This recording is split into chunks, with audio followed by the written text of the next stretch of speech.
Oke semuanya, gimana kabar kalian? Semoga selalu dalam keadaan baik. Jadi welcome back teman-teman di segmen analisa pagi, dan seperti biasa di segmen ini kita akan update lagi untuk news dan juga pergerakan dari market, khususnya market Bitcoin.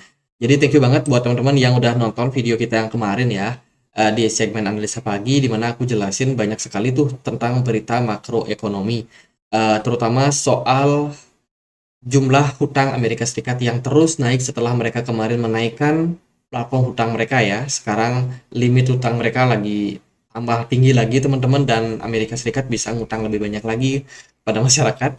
Dan selain data itu juga ada data soal jumlah cadangan dana untuk fiskal mereka terus mengalami penurunan. Berarti Amerika Serikat nggak bisa lagi ngasih bansos yang gampang kepada masyarakat.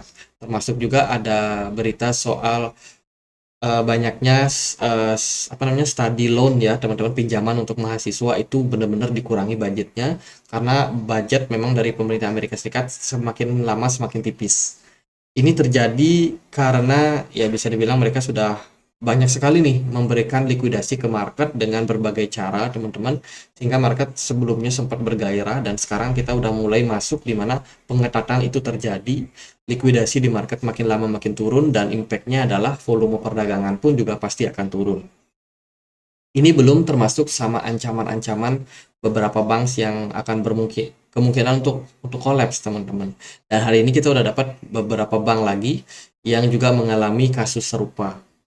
Indikasinya seperti itu teman-teman, tapi bukan dari Amerika Serikat. Oke, kita akan langsung aja masuk ke pembahasannya hari ini tanggal 6 Oktober ya.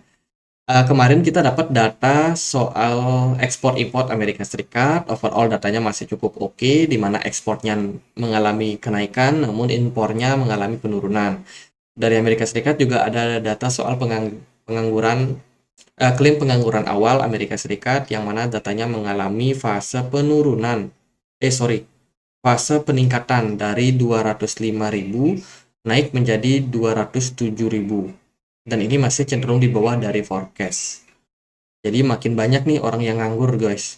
Kalau kita lihat juga dari data kemarin, ada beberapa petinggi dari bank sentral yang speech ya. Dari Amerika Serikat ada Mester, dari European Central Bank ada Gondos. Kemudian untuk event hari ini dari kalender ekonomi akan ada data soal Halifax House Price Index.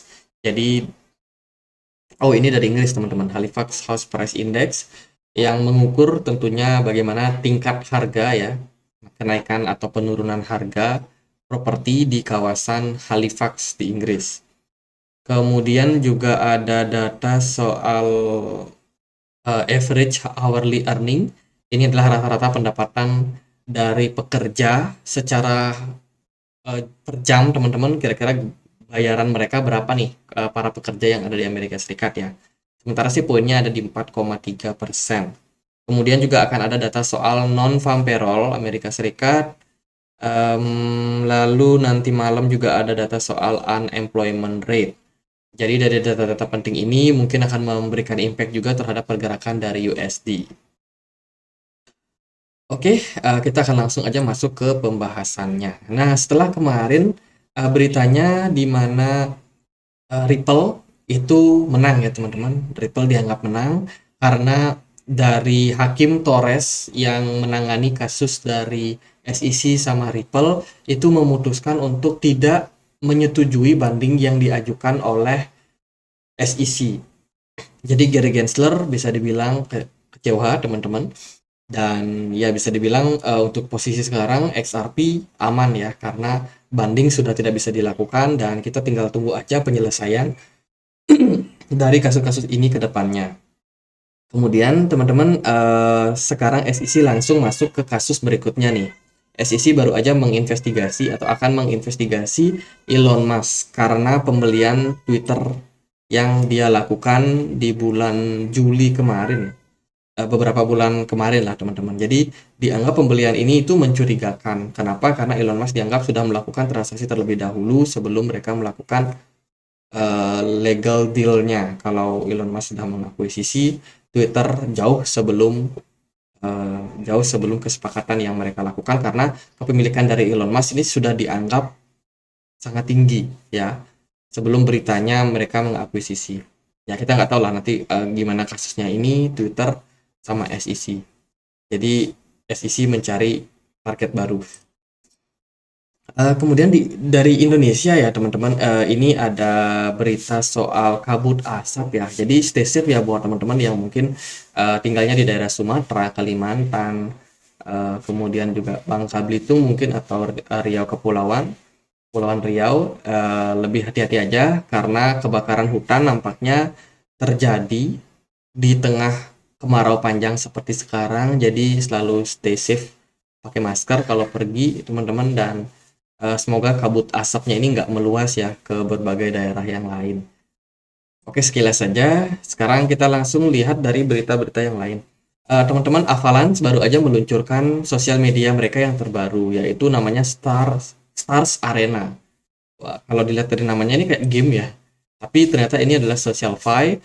Ini adalah aplikasi sosial media desentralisasi atau Web3 yang dibangun di jaringan Avalanche, dan beritanya itu kena exploit teman-teman. Aduh, baru aja di video kemarin kita bahas soal Avalanche, bagaimana peningkatan adopsinya terjadi luar biasa, namun 3 jam terakhir ada berita soal kena exploit ya, Stars Arena kena exploit, dan berita terbarunya sih dari Star Arena sedang mengkonfirmasi bahwa hacker itu sudah berhasil dikendalikan dan sekarang mereka sudah mengamankan money yang dana dari investor yang sudah masuk ke Star Arena ya teman-teman.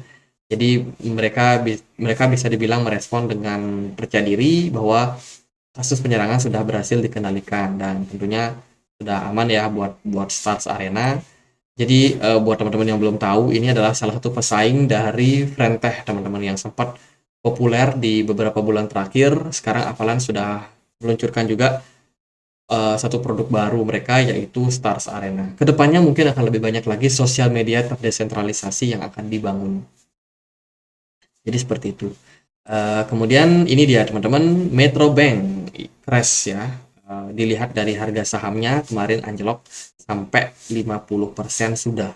Dan ini adalah perbankan yang bisa dibilang cukup lama teman-teman di Inggris ya. Ini di Inggris, bukan di Amerika Serikat, yang sudah dibikin di tahun 2010 dan menawarkan kredit buat masyarakat luas. Dikabarkan kemarin mengalami crash untuk harga sahamnya, dan ini mungkin menjadi sinyal teman-teman bahwa perekonomian saat ini sedang tidak baik-baik saja. So hati-hati buat teman-teman yang mungkin ada planning buat invest di bulan Oktober ini, selalu lakukan investigasi lebih lanjut lagi terkait kasus-kasus yang terjadi sekarang. Jangan terlalu gampang untuk mengambil keputusan karena kemungkinan harga yang lebih murah itu masih berpeluang untuk terjadi ke depannya, terutama kalau kalian invest di saham. Nah, dengan runtuhnya banyak perbankan ini bisa menjadi sebuah indikasi nih bahwa investor pasti akan mencari aset yang aman untuk mereka menyimpan dana. Tentunya mereka nggak akan sembarangan ya teman-teman, apalagi dalam kondisi bank yang banyak kesulitan likuidasi seperti sekarang. Harapannya sih orang-orang investnya kemana? Ke Bitcoin atau ke emas atau ke gold di tengah kasus krisis seperti sekarang ini. Namun kalau kita lihat dari realita, indeks dolarnya masih menguat, teman-teman. Masih sangat-sangat kuat lah bisa dibilang. Oke, kita akan lihat dari berita yang lain. FunEgg, ini curhat teman-teman. Jadi 7 tahun lalu kita sudah mencoba ya menganjurkan dengan sabar menunggu ETF Bitcoin, dan juga menjadi perusahaan TradeFi ETF pertama yang mengajukan ETF terkait dengan Bitcoin pada Agustus tahun 2017. Jadi ternyata FunEgg ini udah sangat-sangat lama teman-teman dalam hal planning mereka sampai pengajuan untuk proposal Bitcoin ETF, dan sampai sekarang belum di-approve ya. Malah lebih dulu leverage Ethereum ETF yang di-approve oleh yang tentunya regulator teman-teman, oleh SEC, dan bisa dibilang mereka sendiri juga meskipun kemarin sudah menawarkan produk ETF Ethereum mereka, katanya sepi volume teman-teman, sepi volume ya. Jadi ya sekarang kondisinya benar-benar perusahaan-perusahaan ini lagi berebut nih aset atau dana dari para investor.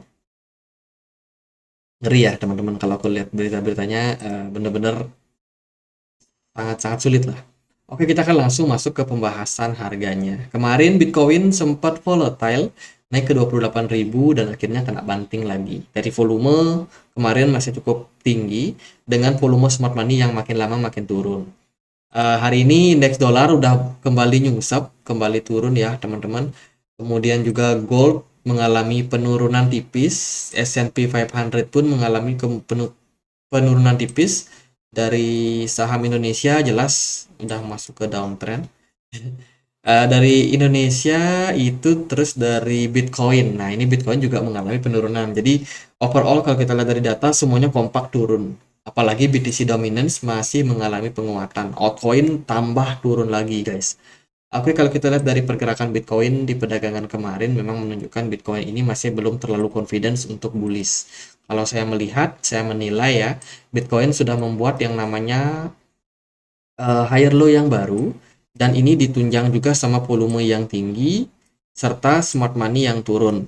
Indikasinya apa? Indikasinya adalah banyak pelaku pasar yang mulai exit dari Bitcoin, terutama trader-trader spekulan jangka pendek. Kayaknya mereka udah nggak sabaran ya teman-teman, mereka sedikit exit nih dari market.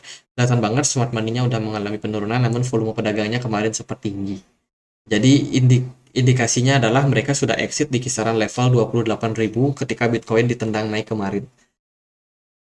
Gitu guys. Jadi kalau kita lihat dari progres seperti ini, saya pribadi masih menunggu Bitcoin untuk koreksi ya. Kalau melihat dari pergerakan chart. Namun harus kalian waspadai juga, ingat kita lagi dalam posisi sentimen di mana market cenderung banyak dihantui oleh kemungkinan krisis. Kalau krisis beneran terjadi, investor sudah barang tentu akan mencari aset yang lebih aman. Aset yang mungkin tidak berkaitan langsung dengan krisis, teman-teman. Jadi, itu bisa menjadi sebuah indikasi kalau Bitcoin masih punya potensi. Meskipun kalau secara teknikal kita akan melihat pergerakan Bitcoin kecenderungannya adalah mengalami penurunan. Bila momen itu terjadi, saya pribadi akan dedicate untuk mengambil langkah akumulasi berikutnya, teman-teman. Ketika posisi Bitcoin udah masuk ke zona-zona yang saya rasa cukup ideal. Salah satunya kalau saya pribadi 25.000, saya akan dedicate untuk ambil barang di 25.000 bila mana Bitcoin nanti turun.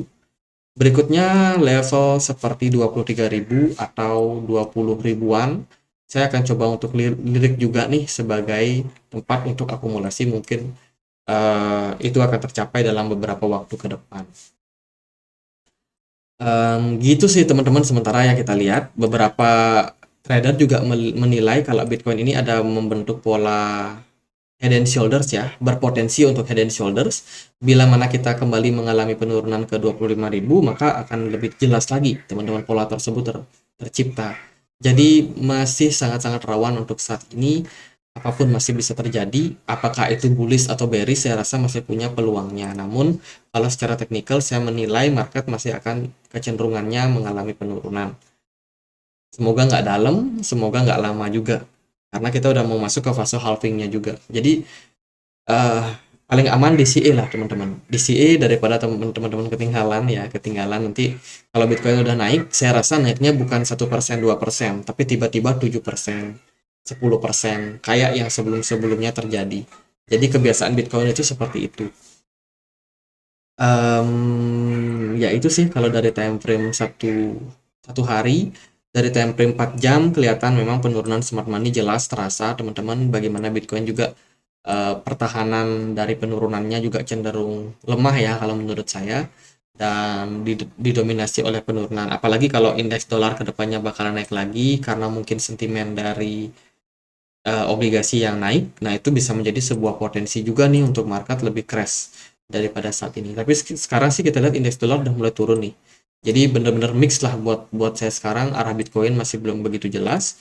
Tapi kalau secara teknikal saya melihat Bitcoin ada potensi untuk mengalami koreksi lanjutan. Mungkin gitu aja buat pembahasan kali ini. Semoga videonya bisa bermanfaat. Dan bila mana ada pertanyaan lain, ada kalian buat dibahas, kalian bisa langsung tulis di kolom komentar. Itu aja guys. Akhir kata saya Andri. Makasih.